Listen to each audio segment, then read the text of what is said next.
My name is Natalie Pierce. I'm 28 years old. For nearly 3 years, I thought I had built something solid with Ethan. We'd been together for just over 2.5 years, and for the past year, we even shared an apartment. I wasn't the type to post grand declarations on social media or write flowery notes. My love was steady practical. I worked a reliable job in logistics, paid my half of the rent before it was due, never forgot Ethan's mother's birthday, and made sure we showed up to his family dinners every week. If he needed me, I was there quietly, consistently. When Ethan lost his job 6 months into our relationship, I picked up groceries without complaint and helped him rework his resume. When he fought with his brother, I stayed up until 2 in the morning just listening as he vented. I didn't try to fix his pain. I just sat there because I knew he didn't want solutions, he just wanted presence. At first, he seemed to treasure that. He once joked, "You're the calm to my chaos." I smiled when he said it, thinking it was a compliment. But about a year into living together, something shifted. The little jokes started. "Don't you ever miss the thrill of chasing someone?" Or, "It's like we're already married." Too comfortable. At first, I brushed them off, thinking maybe it was stress from his career struggles. I doubled down on reassurance, reminded him he was attractive, told him I trusted him completely. But then came the comment that stuck like a splinter. "You don't even get jealous when other women flirt with me. It's like you don't care." I remember standing there stunned. In my world, jealousy wasn't proof of love, it was poison. But to Ethan, my steadiness wasn't enough anymore. He didn't want calm. He wanted sparks, fire, and chaos, even if he had to set the match himself. That was when the unease settled in my chest, a quiet dread I couldn't name yet. Because deep down, I knew he was about to start testing me. The first time I noticed it, we were at a house party. One of our mutual friends had invited us the kind of gathering where the music was too loud, beer cans scattered across countertops, and everyone trying a little too hard to seem fun. That's when Brianna walked in. She was the kind of woman who filled a room, loud laughter, bold outfits, and a way of leaning in close when she talked that blurred the line between friendly and flirtatious. She thrived on attention. Ethan liked her immediately. I told myself not to overthink it.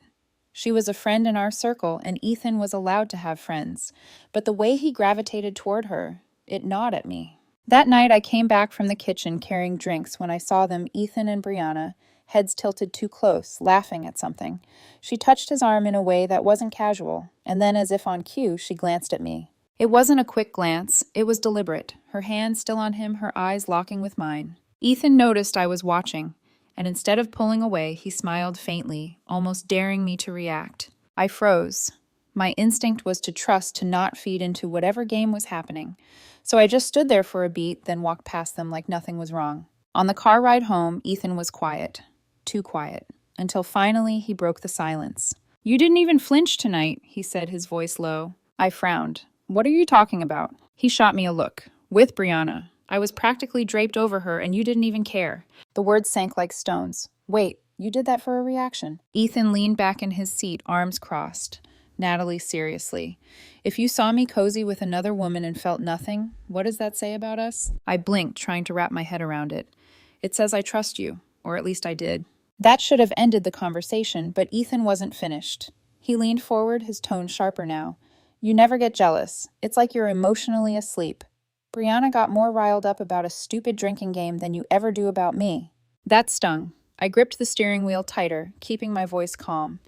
"So now I'm supposed to compete with the party clown to prove I care." "Don't twist it," he snapped. "I just want to feel like I matter enough to fight for." I didn't say the thing clawing at the back of my throat that real love doesn't need tests, that someone secure doesn't bait jealousy just to feel wanted. Instead, I just said softly, "I'm not going to perform jealousy for you, Ethan. That's not love. That's insecurity." His silence after that wasn't relief, it was resentment. I could feel it radiating off him like static. And deep down, I knew this wasn't over.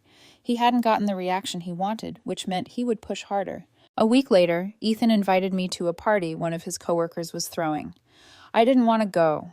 I had an early shift the next morning, and honestly, things between us had been tense ever since that argument in the car. But Ethan insisted. "It'll be good for us," he said, his eyes fixed on the mirror as he put on cologne. "You've been so distant." I wanted to say I've been distant because you turned our relationship into a game I never agreed to play, but instead I nodded and let him lead me out the door. The party was crowded. Music pulsing too many glasses of wine in people's hands. I stuck close to the kitchen, chatting politely with one of Ethan's coworkers about football, pretending to be interested. And then out of the corner of my eye, I saw him. Ethan, on the living room floor, dancing. Not just dancing, grinding against Brianna. His hand on her hip, her head thrown back in laughter, like she was auditioning for a movie.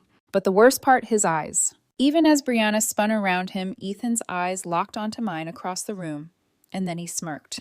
It wasn't the smirk of someone caught in the wrong. It was a gotcha smirk, a challenge. Do you care now, Natalie? Will you fight for me? My body went cold. The room, the music, the people blurred into static. I wasn't embarrassed because strangers saw it. I was humiliated because the man I loved orchestrated it. I didn't storm over. I didn't pull him away. I just turned, walked out the front door, and drove home. No texts, no calls. Hours passed. Until finally at 2 a.m. my phone buzzed. A message from Ethan. Oh, now you're jealous. Finally. I sat there staring at the screen, the bile rising in my throat. He thought he had won. That by humiliating me, he'd unlocked some proof of love. But all he had unlocked was my clarity. I wasn't in a relationship, I was in a performance, and Ethan had cast me as the unwilling audience to his little tests. For the first time in months, my decision felt simple. I wasn't going to play anymore. The next morning, I packed my suitcase, methodical, calm. Clothes, toiletries, the few things I cared about. I didn't take the couch or the TV or the bookshelf we'd filled together. He could keep all of that. I wrote one short note, placed it on the nightstand. I don't compete for affection. Good luck, Ethan. I dropped my key beside it, closed the door behind me, and didn't look back. I didn't slam the door. I didn't scream or cry or leave a trail of broken glass in my wake. I just left. My friend Derek let me crash on his couch. He didn't press me for details, didn't demand an explanation.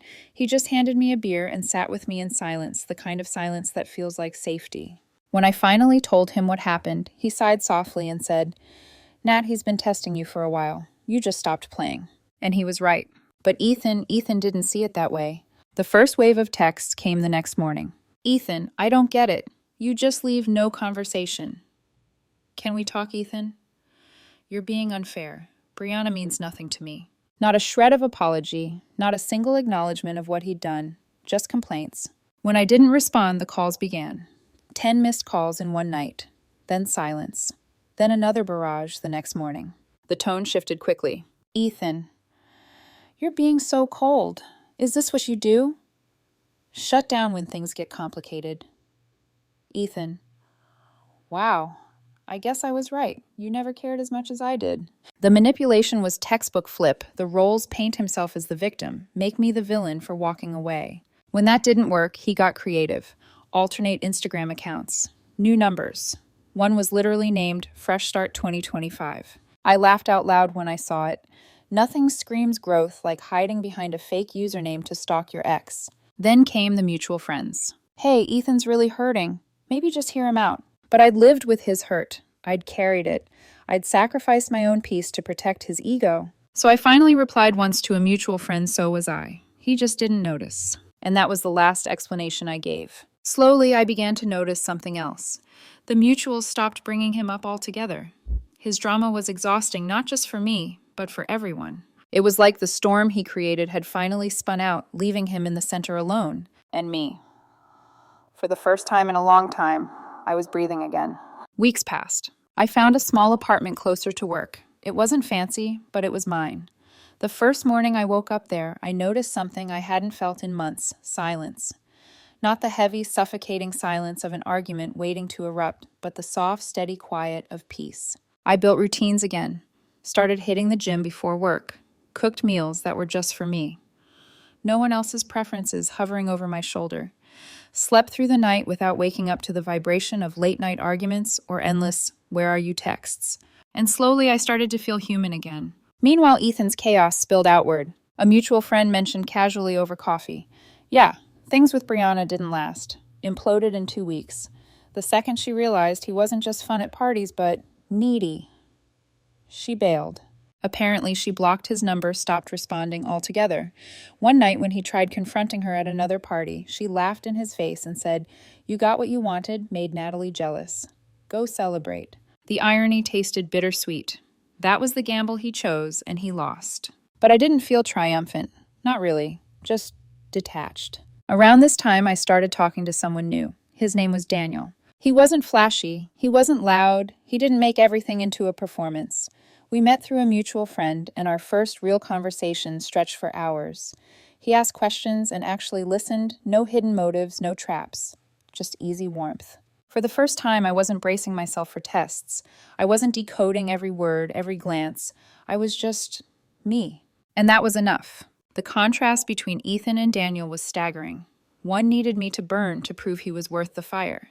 The other simply sat with me in the quiet, and the quiet felt like home. But deep down, I knew Ethan wasn't finished. People like him never leave quietly. There would be one last test. 3 months after I left Ethan, I got a message from my friend Jordan. Hey, small birthday dinner this weekend. Low-key promise. No drama. I hesitated. The last thing I wanted was to risk running into Ethan. But Jordan had stayed neutral through everything, never taking sides, and it had been months. I wasn't hiding from him anymore. So I went, and I didn't go alone. Daniel came with me. When we walked into the restaurant, I felt it instantly, the sharp weight of a stare. Ethan. Sitting at the far end of the table, glass of wine in hand, frozen mid-sip. His smile faltered like a flickering light bulb. Daniel leaned toward me and whispered, "That's him, isn't it?" I nodded once. Yep. Dinner went on. We laughed, traded stories, passed plates around. Daniel fit in, effortlessly kind and steady, the exact opposite of the chaos I'd left behind. But Ethan couldn't keep still. He kept stealing glances, his eyes darting from me to Daniel, then back again. It was only a matter of time. Sure enough, when I got up to help clear dishes, Ethan followed me into the kitchen. "I didn't think you'd come," he said. His tone caught between accusation and surprise. "Jordan invited me," I answered flatly. I almost didn't. "But you did, and you brought him." His eyes flicked toward Daniel, his mouth curving into a smile I used to know too well, half challenge, half wounded pride. "He seems nice." "He is," I replied simply. He shifted closer, dropping his voice. "You look different. Healthier, happier. I've been thinking about us a lot." I kept stacking plates. "We don't need to talk about us, Ethan." His laugh was forced, brittle. "I just feel like we fizzled out without closure." That was when I turned to him fully, my voice calm, steady. "We didn't fizzle. You set fire to things just to see if I'd put them out. And when I didn't react the way you wanted, you called me cold." His eyes widened, but I didn't stop. "You didn't want love, Ethan. You wanted proof. You wanted me to be jealous, to fight to claw, just so you could feel worth something. But real love doesn't demand performance. It trusts. And you didn't trust me, or yourself." For the first time, he didn't have a quick comeback. His lips parted, like he wanted to argue, but no words came. "I never wanted to hurt you," he whispered finally. "I know I said softly, but you did anyway because hurting me was easier than admitting you didn't feel worthy." His face crumpled, a flicker of shame there for just a second. "So, you're really over it." I held his gaze. I was over it the moment I realized loving you meant constantly proving it. And I'm not auditioning for anyone ever again. Just then, Daniel appeared at my side, gently resting his hand on my arm. "Everything okay?" I smiled at him. "Yeah, just done cleaning up a mess." We walked back to the table together. When I glanced back, Ethan was still standing there in the kitchen alone. No Brianna, no friends hovering, just silence, and this time it belonged to him. After that night, I didn't block Ethan. I didn't need to. There's nothing more permanent than indifference. A few weeks later, a mutual friend sent me a screenshot from Ethan's social media, a blurry photo of a city skyline at night with a cryptic caption. "Sometimes you don't know what you had until it's gone." No names, no drama, just an echo. I stared at it for all of 3 seconds before closing my phone. I had groceries to unpack, dinner to cook. Daniel was coming over later, and we were planning to watch a movie, something lighthearted, something that didn't feel like a performance or a test. And that was the difference. With Ethan, I had been constantly measured, constantly provoked into proving love like it was an exam I could fail. With Daniel, there were no hoops, no traps, no silence sharpened into punishment, just presence. The funny thing is, I don't think Ethan ever realized that what he called my coldness was really just exhaustion. That I wasn't distant because I didn't care, I was distant because I was tired of being baited, cornered, and misunderstood. But by the time he understood that if he ever did, I was already gone. I used to think closure was something the other person gave you, a conversation, an apology, some mutual agreement to put the past to rest. Now I know closure isn't given, it's claimed. And I claimed mine the moment I chose silence over the endless noise of his games. I walked out of his life quietly and into my own, finally free, finally steady, finally home.